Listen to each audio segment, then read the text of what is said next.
नमस्कार, रुचकर स्वाद यूट्यूब चॅनलमध्ये तुम्हा सर्वांचं मनापासून स्वागत आहे। तर आज आपण पाहणार आहोत बेकरीसारखा ब्रेड घरीच कशा प्रकारे बनवायचा ते। अतिशय सॉफ्ट, स्पॉन्जी आणि जाळीदार हा ब्रेड तयार होतो। बिलकुल वाटणार नाही की हा ब्रेड आपण इतका सहजासहजी आणि घरच्या साहित्यामध्ये हा ब्रेड तयार केलेला आहे आणि इथं हा ब्रेड करताना बिलकुल प्रॉब्लेम येत नाही। साहित्य एकदम प्रमाणबद्ध सांगितलेलं आहे। पहिल्यांदा जरी बनवला तेवढाच परफेक्ट असा होणार आहे। साहित्य सुद्धा कशा प्रकारे लागते ते मी व्हिडिओमध्ये सांगणार आहे। तुम्ही एक वेळ जरी साहित्य आणून ठेवलं तरी तुम्ही नेहमी बनवून जेव्हा हवं तेव्हा ब्रेड बनवून खाऊ शकता। आता बेकरीतून ब्रेड आणायची बिलकुल गरज नाही। जेव्हा खावं वाटेल तेव्हा फक्त 30 मिनिटांमध्ये हा ब्रेड तुम्ही घरच्या घरी बनवून खाऊ शकता। हा ब्रेड तोडतानाच जाणीव इतका स्मूथ आणि स्पॉन्ज झालेला आहे हा ब्रेड। वाटणार नाही की आपण हा घरी बनवलाय आणि इतका सुरेख ब्रेड घरच्या घरी होऊ शकतो सुद्धा वाटणार नाही। चला तर रेसिपीला सुरुवात करूयात। तर इथं आपण 250 मिली दूध घेतलेलं आहे। हे थोडंसं गरम दूध आहे, म्हणजे आपण साखर विरघळेपर्यंत थोडंसं कोमट होतं यासाठी थोडंसं गरम घ्यायचं आहे, म्हणजे साखर पण पटकन विरघळल्या जाते। आणि वाटीनं जर म्हणाल तर हे दूध साधारण 1 वाटी आणि पाऊण वाटी म्हणजे 1.25 वाटी हे दूध आहे। आता इथं 1 वाटी टाकून घेतलेलं आहे मी। तर आता निम्म दूध आपण बाजूला करून घ्यावं। तर इथं बघा बोट सुद्धा असं मध्ये ठेवू देत नाही, इतकं गरम आहे। आता याच्यामध्ये ना तुम्हाला कितपत गोड ब्रेड पाहिजे त्याच्यानुसार साखर जी आहे ती टाकू शकता। इथे मी 4 चमचे साखर टाकते, मला थोडासा गोड ब्रेड पाहिजे आहे। आता इथं टाकल्यानंतर ना थोडंसं गरम दूध असेल तर साखर पण पटकन विरघळल्या जाते आणि दुधाचं टेम्परेचर सुद्धा कमी होतं। आणि काय करायचं, जेव्हा आपण ड्राय इस्ट याच्यामध्ये टाकणार आहोत तेव्हा त्याचं टेम्परेचर व्यवस्थित असणं गरजेचं आहे। जास्त गरम दूध असलं तरी ड्राय इस्ट ॲक्टिव्ह होत नाही आणि खूप कमी जरी असलं तरी ड्राय इस्ट ॲक्टिव्ह होत नाही। आता अशी बॉटल तुम्हाला ऑनलाईन मिळेल किंवा कुठल्याही किराणा दुकानामध्ये किंवा जिथे बेकरीचं साहित्य भेटतं ना, म्हणजे केक असेल किंवा बाकीचं साहित्य तिथं मिळतं किंवा मग डीमार्टमध्ये किंवा सुपरमार्केटमध्ये मिळून जाईल। एकदा जर तुम्ही हे आणून ठेवलं घरात तर बरेच दिवस हे वापरात येतं किंवा खराब होत नाही। इथं जे टीस्पून आहे ते घ्यायचं आहे। पोहे खायचा जर चमच्यानं म्हटलं तर लहान चमच्यामध्ये 1 चमचा, तर अशा प्रकारे सपाट घ्यायचं आहे। आणि परत हे जे ड्राय इस्ट घेतलेलं आहे बघा, अशा प्रकारे हे असतं। कोमट दूध झालेलं आहे जेणेकरून बोटाला सहन होईल इथपर्यंत, तेव्हा याच्यामध्ये ॲड करायचं आहे। आणि टाकल्यानंतर सुद्धा परत ह्याला थोडंसं ढवळायचं आहे। 10 ते 12 मिनिट ह्याला ॲक्टिव्ह होण्यासाठी लागतं। आणि परत हे पॅक करून ठेवायचं। एवढंच मी थोडंसं लूज केलेलं आहे आणि त्यानंतर हे पॅक करून ठेवायचं आहे। आता इथं बघा हे टाकल्यानंतर ह्याला थोडंसं ढवळून घेऊया। खूप थंड पण दुधामध्ये हे मिक्स करायचं नाही। हे बघा बोट असं याच्यामध्ये ठेवल्यानंतर बोटाला जाणीव होते की हा थोडंसं गरम आहे दूध म्हणून। आता हे मिक्स करून घेऊया। आता नवीन जर फ्रेश तुम्ही ड्राय इस्ट मागवलं तर ते ॲक्टिव्ह होतं, काम पण चांगलं करतं। पण बऱ्याच दिवस जर दुकानामध्ये राहिले असेल त्याची एक्सपायरी डेट चेक करूनच घ्यायची आहे, नाहीतर आपण जे मेहनत करतो ना ती सगळी वेस्ट जाऊ शकते। आता हे ढवळून घेतलेलं आहे, झाकून ठेवूया आणि हे बाजूला करायचं आहे। मैदा घेताना तुम्ही ब्रेड किंवा केक बनवताना पॅकेजिंगचाच मैदा वापरायचा आहे, का तर सुट्टा जर तुम्ही मैदा तरी पण त्याचा ना वास येतोय का बघायचं। सुट्टा जरी असेल तरी चालतो, असं काही नाही प्रॉब्लेम, पण पॅकेजिंगचा घेतला ना तर थोडासा फरक पडतो रेसिपी करताना। आता इथं ब्रेड इम्प्रूव्हर जे आहे ते हे तुम्हाला ऑनलाईन भेटू शकतं, कुठल्याही किराणा दुकानात वगैरे तर हे मिळणार नाही, पण तुम्हाला ऑनलाईन भेटतं। यामुळे ब्रेडला ना सॉफ्टनेस चांगली येते, जसं की तुम्ही बेकरीमधून ब्रेड आणताना तशा प्रकारे ब्रेड होतं। आता हे जे इम्प्रूव्हर आहे ना याचं प्रमाणसुद्धा महत्त्वाचं आहे, म्हणजे हे जास्त जर टाकलं ना तर ब्रेड तुम्हाला खावंसं सुद्धा वाटणार नाही। त्यामुळे प्रमाण एकदम व्यवस्थित घ्यायचं आहे। तर हे ब्रेड इम्प्रूव्हर टाकताना 1/2 किलो मैद्याचं आपण आज इथं ब्रेड बनवतोय, तर ह्याची MRP एवढी आहे। आणि हे ना बाय 1 गेट 1 फ्री भेटलं होतं, त्यामुळे मी 2 पॅकेट हे मागवले होते। पण तसं काय करू नका, का तर ना दोन्ही पॅकेट संपत नाही, एक पॅकेटच खूप दिवस जातं। आता हे बघा ड्राय इस्ट जे आहे ते ॲक्टिव्ह झालेलं आहे, असं झाल्याशिवाय ना रेसिपी आपली व्यवस्थित होत नाही। आता इथं हे मिक्स करून घ्यायचं आहे आणि त्यानंतर आपल्याला बाकीची पुढची प्रोसेस करायची आहे। हे ढवळून घेतल्यानंतर बाजूला करून घेऊया।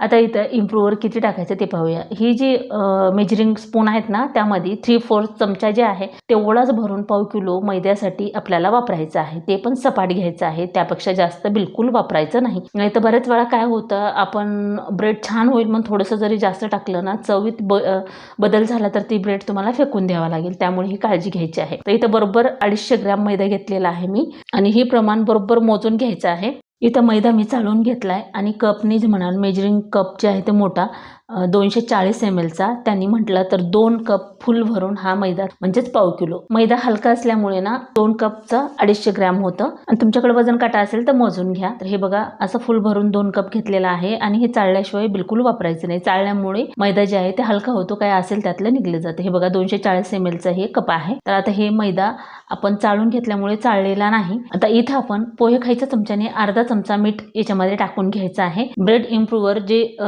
चमच्यात काढून घेतलं होतं तेही टाकून घेतलेलं आहे. पोहे खायच्या चमच्यानं जर म्हटलं तर जे टोकावर थोडंसं बसतो साधारण 4 चुटकी तेवढंच वापरायचं आहे. तुमच्याकडे जर मेजरिंग स्पून नसेल तर त्यापेक्षा जास्त बिलकुल घ्यायचं नाही आणि ते पण सपाट करून घ्यायचं आहे. आता याच्यामध्ये मीठ आणि हे जे इम्प्रूव्हर आहे ते मिक्स करून घ्यायचं आहे. म्हणजे पूर्ण मैद्यामध्ये हे मिक्स झालं पाहिजे. ॲक्टिव्ह ड्राय इस्ट वगैरे तयार करून घेतलं होतं ते मिक्स करून घेतलेलं परत ह्याच्यात टाकून घेतलेलं आहे. अर्धी ते पाऊण पळी तेल टाकून घेतलेलं आहे. ह्या बाउलला थोडंसं ड्राय इस्ट लागलं होतं त्यामुळे मी पाव वाटी दूध परत त्याच्यामध्ये टाकून घेतले, ते बाजूला करून घेतलेलं आहे. आता इथं ह्या मैद्यामध्ये ना जशा प्रकारे बसेल तशा प्रकारे दूध थोडंसं टाकून आपल्याला हे एकदम सॉफ्ट असं हे पीठ जे आहे ते मळून घ्यायचं आहे. एकदम पण टाकायचं नाही, जसं लागेल दूध तसं वापरायचं आहे. जे कोमट दूध होतं तेच मी वापरलेलं आहे, ते पण आपण याच्यामध्ये टाकून घेतले. आता इथं ना साधारण 1.25 वाटी दूध आपल्याला इथं आतापर्यंत लागलेलं आहे. आणखीन थोडंसं एखाद्या वेळेस लागू शकतं, म्हणजे 1.5 वाटीच्या जवळ आपल्याला हे दूध लागू शकतं. अशा प्रकारे छान मळून घ्यायचं आहे. दूध लागेल तसं जर घेतलं तर बरं पडतं, नाही तर काय होतं पातळ जर झालं मैदा वगैरे जास्त वापरला तर बाकीचं साहित्य कमी पडेल आणि ब्रेड जे आहे ती व्यवस्थित तुमचा होणार नाही. त्यामुळे दूध बाजूला करून घेऊन जसं लागेल तसंच याच्यामध्ये ॲड करून हे पीठ मळून घ्यायचं आहे. आणि हे पीठ खूप घट्ट पण ठेवायचं नाही, थोडंसं सॉफ्ट पीठ तयार करायचं, म्हणजे आपला ब्रेड एकदम नरम असा होतो आणि जाळीसुद्धा खूप सुरेख येते. तर किती दूध शिल्लक राहिले हेही मी पीठ पूर्ण मळून झाल्यानंतर दाखवणार आहे तुम्हाला. म्हणजे 250 ml मी दूध घेतलं होतं. आता हे बघा पीठ किती छान असं मस्त झालेलं आहे. अशाच प्रकारे आपल्याला हे पीठ पाहिजे. आता हे हाताला किंवा प्लेटला चिकटतं, त्यामुळे जोपर्यंत पीठ हाताला किंवा प्लेटला चिकटत नाही तोपर्यंत आपल्याला हे मळून घ्यायचं आहे. तर आता आणखीन मी थोडंसं दूध घेतलेलं आहे. पाव वाटी दूध फक्त शिल्लक राहिले, म्हणजे 1.5 वाटी आपलं दूध इथं लागलेलं आहे. वाटीनं जर म्हणाल ना तर 1.25 वाटी होतं, तर 1.5 वाटी आपण इथं वापरले, पाव वाटी शिल्लक आहे. आता इथं हे अशा प्रकारे छान असं मळून घ्यायचं आहे, तेवढा आपला ब्रेड व्यवस्थित होतो. पीठ हाताला चिकटतं त्यामुळे परत इथं आपण पाव पळी तेल टाकून घेतले, म्हणजे साधारण 1 ते 2 चमचे. म्हणजे काय होतं जसं आपण मळू ना तसं हे पीठ जे आहे ते सॉफ्ट होतं आणि हाताला चिकटणं सुद्धा बंद होतं. आणखीन एखाद्या वेळेस तरी आपल्याला इथं तेल ॲड करावं लागेल. तर टोटल आपलं पाव किलो ब्रेडसाठी ही जी पळी आहे ती 2 आपल्याला हे तेल लागू शकतं. हे बघा जसं आपण मळतोय तसं त्याला चिकटतंय. इथं बऱ्यापैकी चिकटणं बंद झालेलं आहे, तरी पण साधारण आपल्याला 10 ते 12 मिनिट हे पीठ छान मळून घ्यायचं आहे. पहिल्यांदा 1 वेळा टाकले, परत मी अर्धी पळी टाकलेलं आहे, म्हणजे असं करून आपण 2 पळी तेलाचा वापर इथं केला. आता इथं तेल टाकायची गरज नाही. तर हे बघा अशा प्रकारे याला ओढून हे पीठ मळून घ्यायचंय. आता बिलकुल हाताला वगैरे चिकटत नाही. जेवढी मेहनत घ्याल तेवढा आपला ब्रेड परफेक्ट आणि मस्त बनणार आहे. एवढंच ही मेहनत इथं लागते, बाकीची मेहनत नंतर काहीच नाही कढईमध्ये किंवा कुकरमध्ये. पण वाटणार नाही तुम्हाला की हा इतका सुरेख बेक होतो. आणि विशेष म्हणजे आणि हा ब्रेड आपण ना ओव्हन वापरलेलं नाही, म्हणजे जसं भट्टीत भाजतात ना तशा प्रकारे हे ब्रेड कशा प्रकारे भाजतो किंवा त्याला हीट कितपत पाहिजे हे सर्व रेसिपीमध्ये सांगितलेलं आहे. तर आता बघा हे गोळा जे आहे ती बऱ्यापैकी स्मूथ झालेला आहे, तरी पण ना टायमिंग लावून 10 ते 12 मिनिट आपल्याला हे पीठ तयार करून घ्यायचं आहे. तर बघू शकता 12 मिनिटाच्या नंतर हे पीठ किती स्मूथ आणि मस्त झालेलं आहे. अगोदर किती हाताला चिकटत होतं आणि आता बघा अशा प्रकारेच हे व्हायला पाहिजे. आता याचा आतल्या बाजून असं फोल्ड करून याचा गोळा तयार करून घ्यायचा आहे आणि हा गोळा साधारण आपल्याला 1 तासभर तरी ठेवायचा आहे. खालच्या बाजून बघा याला क्रॅक जाऊ नये अशा प्रकारे. आता या भांड्याला तेल लावून घेतलेलं आहे आणि परत ह्या पिठाला सुद्धा तेल लावून घ्यायचे आणि हा झाकून ठेवायचा आहे, म्हणजे जिथं हवा लागणार नाही ना त्या ठिकाणी ह्याला व्यवस्थित झाकून घ्यायचं आहे. म्हणजे वरतून तुमच्याकडं जे असेल त्यांनी झाकून ठेवू शकता. तर इथं मी बाजूला करून घेतलेलं आहे. आता इथं जी टीन आहे ज्याच्यामध्ये आपण ब्रेड तयार करणार आहोत त्याच्यामध्ये ना हे जी बटर पेपर आहे ते मी लावून घेणार आहे. म्हणजे काय होतं ब्रेड याच्या अगोदर सुद्धा मी एक ब्रेड बनवलं होतं, म्हणजे नेहमीच बनवते, पण याच्यामध्ये बटर पेपर जर नाही लावला ना ते निघायला थोडासा वेळ लागतो आणि व्यवस्थित ब्रेड निघत नाही. पण बटर पेपर लावल्यानंतर खूप सुरेख आणि एक सहज असं हे ब्रेड निघतं. तर त्याचे कट करून घ्यायचे आहेत आणि त्यानंतर थोडंसं ग्रेसिंग करून घ्यायचं तेलाने आणि त्यानंतर जी बटर पेपर आहे ती लावून घ्यायचं आहे. असं केल्यामुळे ब्रेड एकदम छान असा पटकन निघला जातो. असं जर मोल्ड नसेल तुमच्याकडे तर जे केक टिन वगैरे आहे ना त्यात सुद्धा तुम्ही बनवू शकता. रेसिपीसाठी मी की व्यवस्थित त्याचा आकार यावा यासाठी आपण इथं वापरलेला आहे. पण घरी मुलांना जर खायचं म्हटलं तुमच्याकडे साधा केक टिन जरी असेल ना त्यामध्ये तुम्ही बनवू शकता. फक्त एवढंच की ॲल्युमिनियमच्या भांड्यामध्ये जसं बेक होतं ना तर स्टीलमध्ये होत नाही. तर हे बघा बटर पेपरचे ज्या बाजूचं कट करून घेतलेलं आहे तिथे हे ठेवून असं छान सेट करून घ्यायचं आहे. तर चारी बाजूनं आपल्याला हे बटर पेपर लावून घ्यायचं आहे. तर बघू शकता चारी बाजूनं बटर पेपर लावून घेतल्यानंतर परत ब्रश फिरवायचा आहे म्हणजे ते चिकटून राहतो, पडत वगैरे नाही. आणि काय होतं ब्रेड ना खूप छान फुलला जातो. त्यामुळे साधारण वरती 1 इंच तरी बटर पेपर एक्स्ट्रा ठेवलं आहे म्हणजे ब्रेड जे आहे ते तिथेपर्यंत जातो. आता हे बघा अशा प्रकारे तयार करून ही बाजूला करून घ्यायचं आहे. म्हणजे पीठ फर्मेंट झाल्यानंतर किंवा व्यवस्थित फुलल्यानंतर परत ही तयार करायची म्हणतात ते वेळ लागतो. आता हे पीठ बघा छान प्रकारे फुललेलं आहे. तर इथं आपण तासभर हे पीठ असंच ठेवलं होतं. तर हे बघा अशा प्रकारे व्हायला पाहिजे. आता मी पोळीपाटवर हे डो जे आहे ते ठेवून घेणार आहे. त्याची हवा पण पूर्ण काढली तरीही चालतं किंवा नाही काढली तरी चालतं. का तर ना आहे तेव्हा जर त्याची हवा काढली तर नंतर ही जी प्रोसेस आहे ती होत नाही. आता हे बघा मी तुम्हाला थोडंसं काढून दाखवते. किती सुरेख आणि मस्त याला जाळी आलेली आहे. आणि इतकं नरम हे पीठ होतं ना. जर का तुमच्याकडे ब्रेड इम्प्रूव्हर नसेल सध्या पहिल्यांदा तर तुम्ही फक्त ड्राय इस्ट वापरून सुद्धा करू शकता. ब्रेड इम्प्रूव्हरचं पॅकेट तुम्ही ऑनलाईन मागवू शकता. आता इथं बघा अशा प्रकारे केल्यानंतर पण हवा निघते. आता इथे मी पोळीपाटवर टाकून घेतलेला आहे ही डो आणि त्यानंतर त्याला थोडंसं तेल लावायचं म्हणजे खाली चिकटणार नाही. आता हे टीन जे आहे ते यावरती ठेवायचं. त्याच्या साईजचाच आपल्याला हे साईजला बनवून घ्यायचं. आता उचलताना थोडंफार होणार आहे कमी जास्त. म्हणजे काय होतं डो एकदम सॉफ्ट असल्यामुळे उचलून टाकताना आणि त्यामध्ये आपण बटर पेपर ठेवला आहे याच्यातली हवा काढून घ्यायची. आता इथे मी पाववाटी ते टाकून घ्यायचे. आता बऱ्याच वेळा काय होतं आपण जेव्हा ब्रेड आणतो ना असा गोड ब्रेड तर त्यामध्ये चेरी असते मध्ये. मला पण अगोदर असं वाटायचं की कसं टाकत असतील पण हे बघा असं मध्यभागी टाकायचं आणि त्यानंतर आपल्याला एक टाईट रोल करून घ्यायचा आहे. म्हणजे आपण जसं की बाकरवडीचं करतो ना तशा प्रकारे. म्हणजे ही चेरी जी आहे ती मध्यभागी अशी रोल होते. आता परत चेरीसुद्धा दाबून घेतलेली आहे आणि परत याचा असं छान पॅक करून रोल घ्यायचा आहे. म्हणजे रोल करताना सुद्धा व्यवस्थित हे बघा जसं मी फोल्ड केले ना तशाच प्रकारे फोल्ड करायचं आहे. आणि साईडनं सुद्धा जर का बाहेर निघलं तर ते आतल्या बाजूनं थोडंसं फोल्ड करून घ्यायचं आहे. म्हणजे ही स्टेप कडेला जाईपर्यंत आपल्याला हे अशा प्रकारे करून घ्यायचे. हे बघा इथे मी साईडला दुमडले, पलीकडून सुद्धा दुमडले. असं केल्यामुळे ना ब्रेडला जाळी छान येते आणि व्यवस्थित ब्रेड फुलला जातो. आणि हो गेल्या 8 दिवसामध्ये मी तुमचं चॅनलसुद्धा प्रमोट करायचं का हे व्हिडिओमध्ये विचारलं होतं. कोणीच असं कमेंट वगैरे केली नाही. मी परत तुम्हाला विचारते की जर का तुमचे 500 सबस्क्रायबर असतील आणि तुम्हाला तुमचं चॅनल प्रमोट करायचं असेल किंवा माझं एखाद्या सपोर्टमुळे थोड्याशा तुमचं जर ग्रोथ होत असेल तर मला त्याचं म्हणजे समाधान वाटेल की आपल्यामुळं काहीतरी कोणाच तरी चांगलं होतंय. तुम्ही जर कंटिन्यू यूट्यूबवर काम करत असाल आणि तुमच्या 1000च्या पुढे म्हणजे 1000 2000 असे जरी सबस्क्रायबर असतील ना तुमचं प्रमोट करायचं असेल चॅनल तर मला तुमच्या चॅनलवरून कमेंट करा. म्हणजे 8 दिवसातून 3 व्हिडिओ जाते त्यामध्ये आपण कमेंट आलेले चॅनल्स प्रमोट करणार आहोत. यामुळे बराचसा चॅनलला फायदा होतो. आणि जर का तुमची क्वालिटी चांगली असेल किंवा व्हिडिओ छान बनवत असाल आणि तुम्हाला काहीतरी करण्याची इच्छा असेल तर थोडासा हातभार माझासुद्धा लागेल किंवा आपल्या चॅनलचा लागेल. आता हे डो व्यवस्थित तयार करून घेतल्यानंतर टीनमध्ये बसेल इतपतच आपल्याला हे सेट करून घ्यायचं आहे. आता हे ना पीठ एकदम स्मूथ झाल्यामुळे उचलून ठेवताना सुद्धा ना बटर पेपरला लागून थोडं चिकटू शकतं. थोडंसं व्यवस्थित ॲडजस्ट करून घ्यायचं आहे. आता हे बघा अशा प्रकारे झालेलं आहे आणि बटर पेपरला चिकटून राहतं त्यामुळे ग्रीसिंग व्यवस्थित करून घ्यायची तेलाने म्हणजे थोडंसं फरक पडतो. थोडंसं ॲडजस्टमेंट करून हे व्यवस्थित पीठ याच्यामध्ये सेट करून घ्यायचं आहे. तर इथं हे व्यवस्थित असं सेट करून घेतले बघू शकता. आता हे आपल्याला आणखीन परत तासभरासाठी ठेवून घ्यायचं आहे. आता इथं काय करायचं तुम्ही याच्यावर झाकणसुद्धा भेटतं बरं का जी केक टीन किंवा ही जी ब्रेड टीन आहे त्याच्यावरती. पण झाकण ठेवलं ना तर तिथपर्यंत जर आलं की मग परत ती प्रोसेस जी आहे ती बंद होते ब्रेड फुलण्याची. त्यामुळे त्याच्या काटापर्यंत ते ब्रेड जे आहे ती वरपर्यंत आला पाहिजे तेव्हा ते बेक झाल्यानंतर छान असा फुलला जातो. त्यामुळे याच्यावरती ना एखादं भांडं म्हणजे बऱ्यापैकी मोठं असणारं याच्यावर पलटी करून झाकायचं आहे आणि त्यामध्ये हवा गेली नाही पाहिजे. अशा प्रकारे झाकून घ्यायचे. तर आता इथं मी पोळपाटवर ठेवलेला आहे. साधारण अर्धा तास तरी अशा प्रकारे ठेवून घेऊया आणि थोडासा वरती ब्रेड आला की परत आपल्याला याच्यावरती एखादं भांडं पलटी करून ठेवायचं आहे. 15 ते 20 मिनिटानंतर हा ब्रेड फुललेला आहे. जर का कपड्यात झाकला तर परत ते वरपर्यंत आलं तर मग त्याचा आकार बिघडतो. पातेलं पलटं करून झाकलं की हवा जाऊ नये म्हणून नॅपकिन खाली टाकलेली आहे आणि त्यावर पातेलं ठेवले म्हणजे हवा बिलकुल मध्ये जाणार नाही. आता बरोबर 1 तास झालेला आहे. 1 तासानंतर आपण हे उघडून पाहूया. तर उघडून पाहिल्यानंतर बघू शकता अगदी मस्त हे ब्रेड फुललेलं आहे आणि एवढ्या साईजचाच होऊ द्यायचा आहे. यापेक्षा जास्त जर ठेवला तुम्ही तर ब्रेड खूप वरपर्यंत जाईल आणि परत कुकरमध्ये सुद्धा बसणार नाही, असंही होऊ शकतं. पण तिथंही आपल्याकडे एक पर्याय आहे.